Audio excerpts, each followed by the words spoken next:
Hello and welcome to Comic Culture. I'm Terrence Dollard, a professor in the Department of Mass Communication at the University of North Carolina at Pembroke.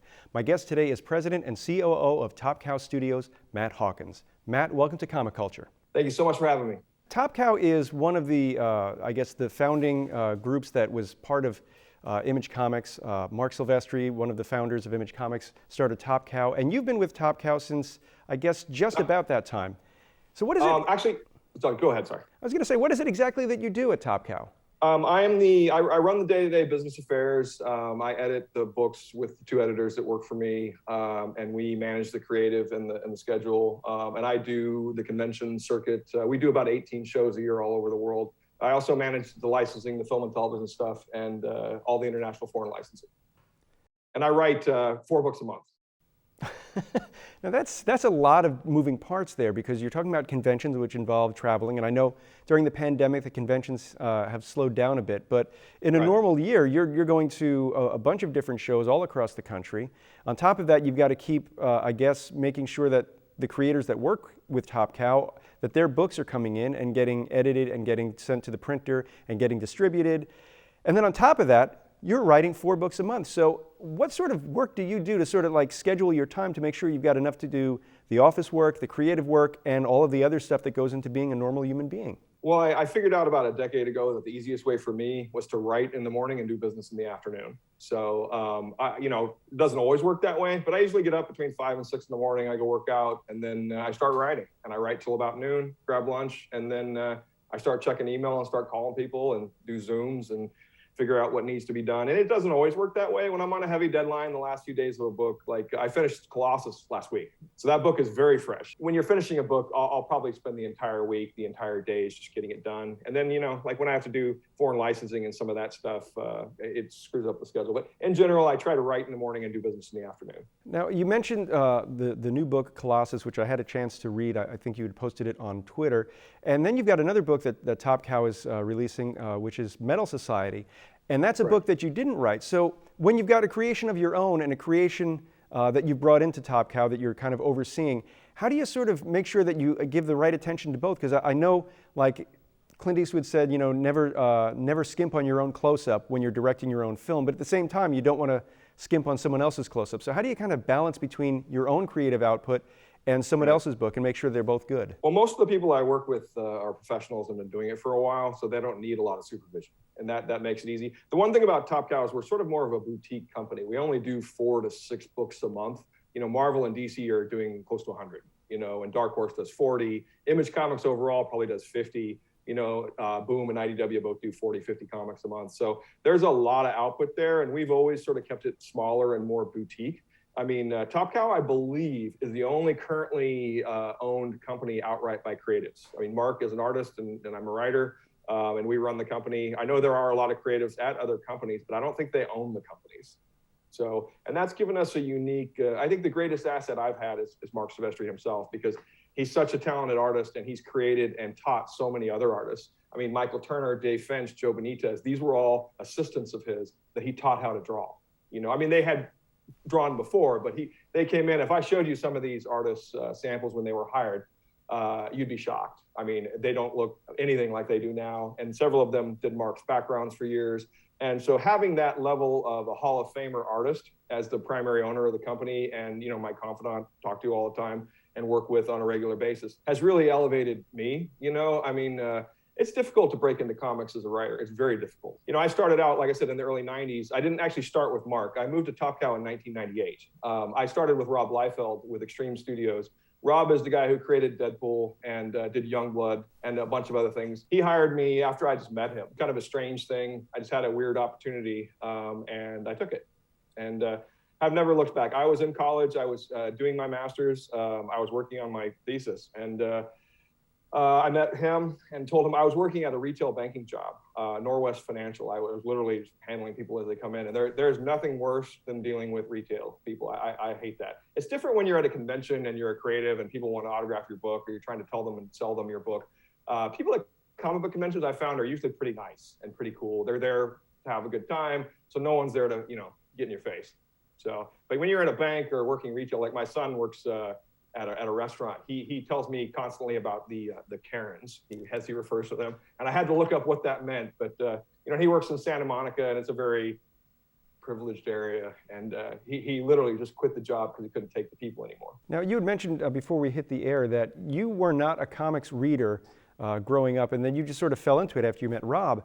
So what sort of learning curve was there? I mean, obviously fiction is, sci-fi and fiction are similar to comics, but there is a whole different discipline when you have to think about, the visual side of it and how to get that balance between words and art. So what was your learning curve like as you went from, being a grad student to moving into the world of comics? When I started, like I said, I started reading the comics that Image was putting out right away, and I had a perception that comics were for children. I didn't know that they made comics for adults, and I hadn't really read very many of them. So I started reading a lot of the books that Image was putting out, and then I started researching the industry. And what I found is a lot of the books that we're finding weren't really that appealing to me personally, but they were selling millions of copies. So obviously there was an audience for them.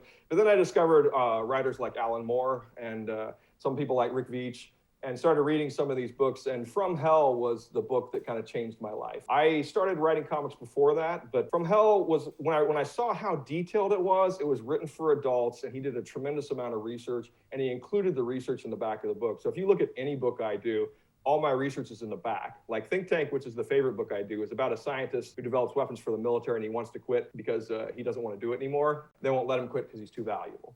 Like I said, that has a lot of basis on my father's life, who was a Vietnam veteran pilot and an engineer for the military for 30-some years. And so when I saw that the deep dive I was able to do in From Hell, and I even went to Whitechapel and did the Whitechapel tour, and I met Alan because I edited him at one point, and that was really interesting to be a 24-year-old guy who knew nothing about comics, and I was suddenly Alan Moore's editor. That was daunting. But you know what the thing is? That actually taught me more than anything. When you're editing that caliber of a writer or working with artists on that caliber, and the Image founders, Rob Liefeld, Todd McFarlane, Jim Lee, Mark Silvestri, these guys were all at the top of their craft, so I was brought in at an A level, and I didn't understand that at the time and didn't appreciate it at the time. I met people like Jack Kirby, Stan Lee, all these people in the early days of Image Comics that came over and hung out and worked in the offices, and I didn't know who they were. I didn't know who Jack Kirby or Stan Lee were. And, but got to know them, and Stan and Mark were friends. So, that was very sad when he passed away. But, I was sort of learning by doing. I love to do the research. And what I discovered is everyone always says, write what you know. And I didn't like that because that seemed boring to me. So I discovered things I wanted to learn about, and I started writing about things I wanted to know. And that allowed me to do intensive amount of research on stuff that interested me. And what I said is I have the unique ability in comics as a comic writer, because I don't think there's another comic writer like me that can read the science journals. So I read Nature, Discovery, I read the physical papers, and I get some of the UCLA, stuff sent over to me.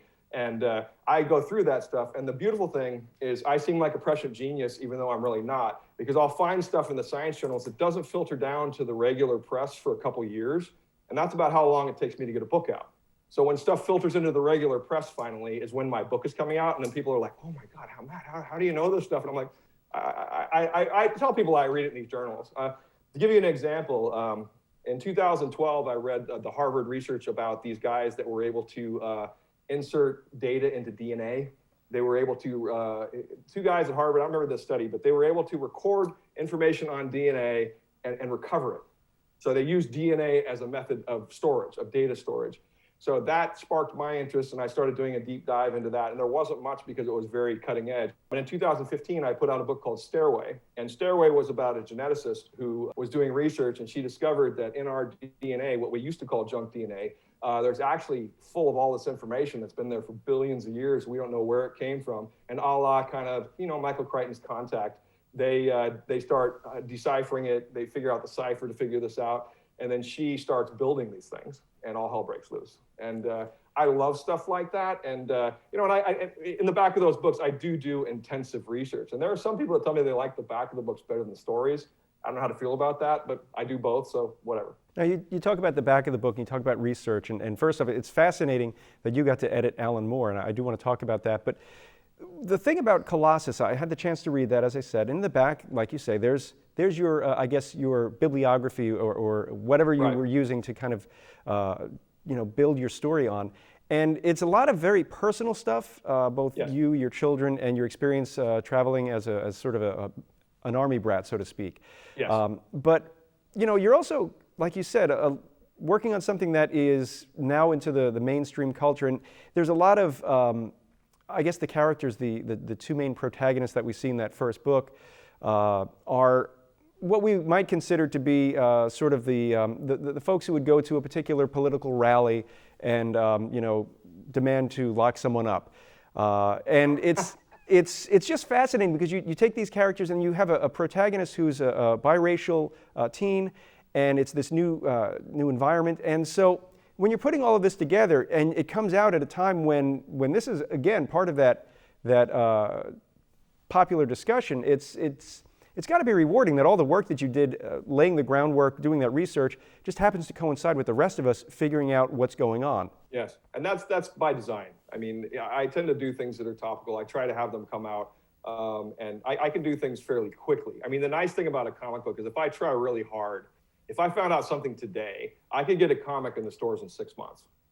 That's fast, by the way. That's very fast. And the thing is with digital comics, like I work with Stephen Sage, who does Sunstone and a number of other books.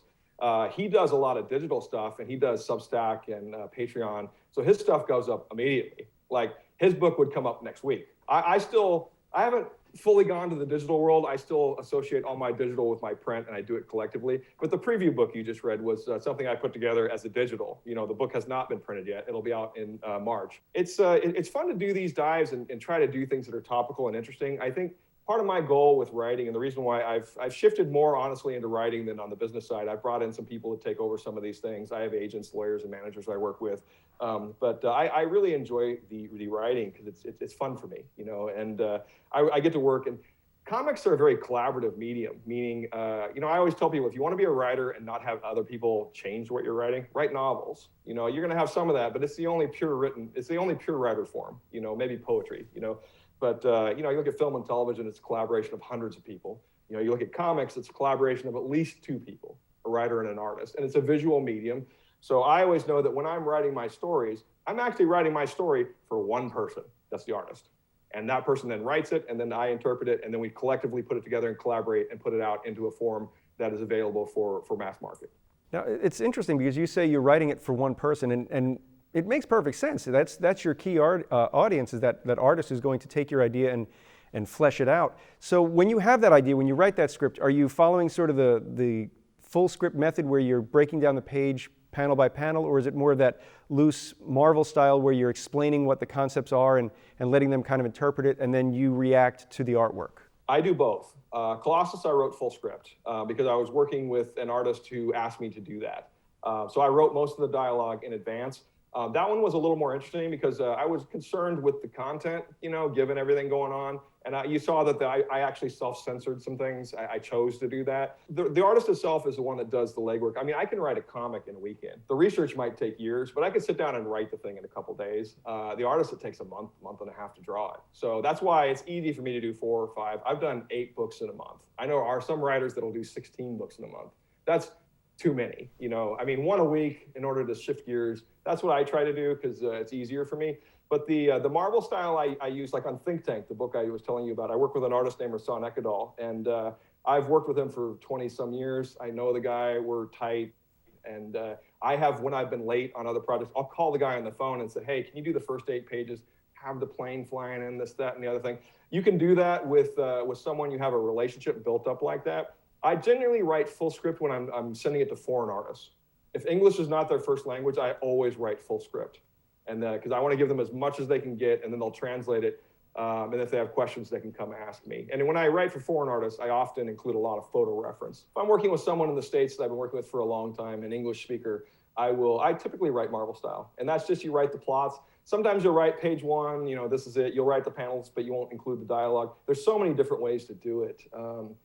But I've used them all, and I've written entire books that I never wrote anything down.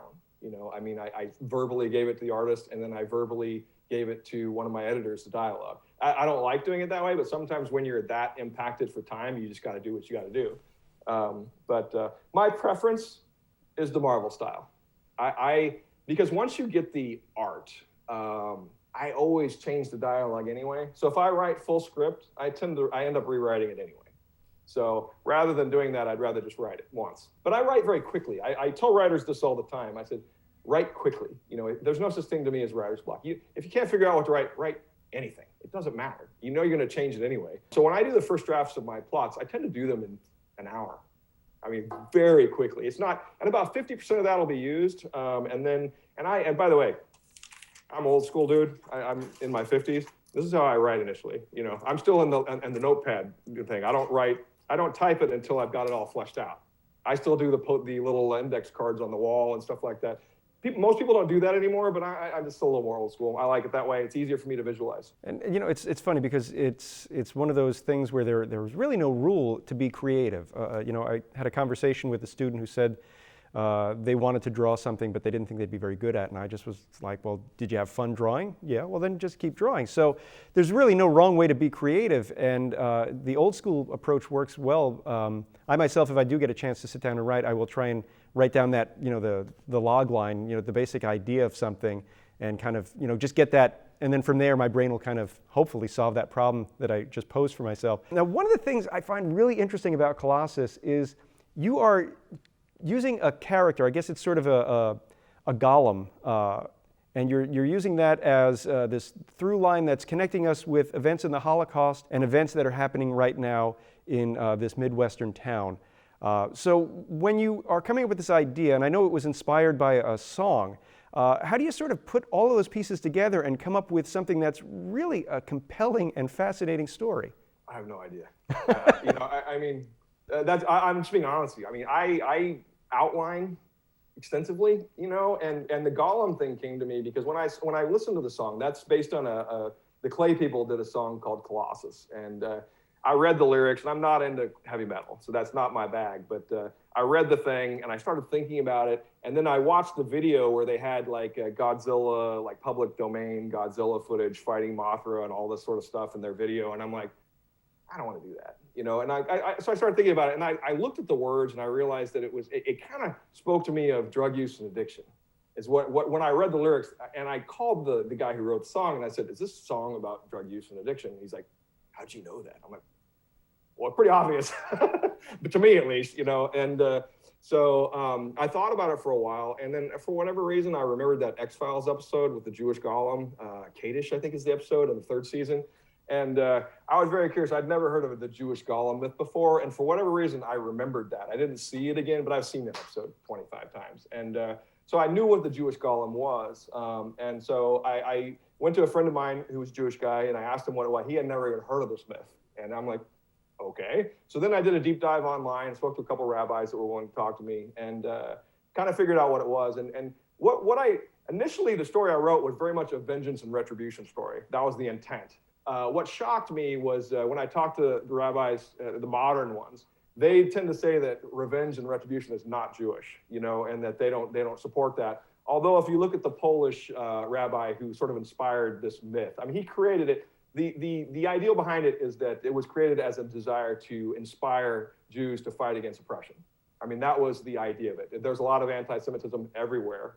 I'm still shocked to this day that it's resurfacing in our country right now the way it is. And it's why I think this book is a good one, because if anybody comes up to me and says, you shouldn't do this Holocaust because that didn't happen, I'm going to probably laugh at them. I don't get violent and I don't really argue with people, but I just, when people are stupid, I just look at them and walk away. I mean, there's no point in arguing with people that believe stupid stuff because you're not going to change their mind. The whole Dunning-Kruger effect and all that. People are confident when the stupider people are, the more confident they are in their dumb beliefs. And I've always found that the people who I've met in my lifetime are very smart, are always very cagey about what they say. I researched this and I think maybe this, that, or the other thing, but I don't know, and I'm still looking into it. And, I grew up a right-wing evangelical Christian, and I've evolved into a left-wing atheist. And in 30 years, 22 was when I sort of lost my faith, and I'm 52 now. So it's interesting. And one of the things I've been married a few times. I'm not very good at marriage, but have some beautiful kids, and I'm still friends with all my ex-wives. I'm proud of that. I'm still friends with all my exes. One of the things they always told me is they appreciated the fact that I was never set in my decisions on things, that I would always be willing to discuss things. And if someone has an opinion that's different than mine, I would love to talk to them. But I will only do it with people in this day and age who I know and are reasonable and rational, because it's just impossible to debate people anymore. I was very good at debate in high school. And one of the things our debate coach did, which I loved, was he would often have us pick a topic. Like in high school, I picked pro-life. I did, because I was a little Christian kid. And so I picked a pro-life, and I was going to argue pro-life. And one day, so I spent months researching, getting ready for this debate. 24 hours before the debate, the teacher brought me and the guy I was debating in and said, "You guys are flipping position." And I was like, "Wait, what?"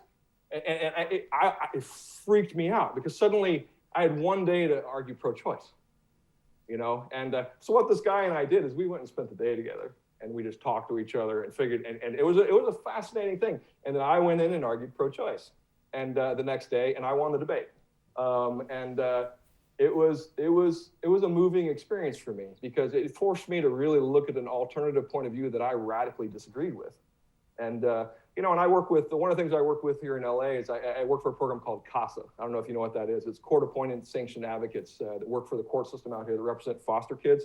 So I represent foster kids. I volunteer doing that, representing them for their educational rights. When you deal with a lot of these underprivileged youth, especially in Los Angeles, it is daunting, and that's when when people start to argue pro-life with me now, I'm like, okay, there's been 80 million abortions in this country since Roe versus Wade. That means you need to take 14 kids. Are you willing to do that?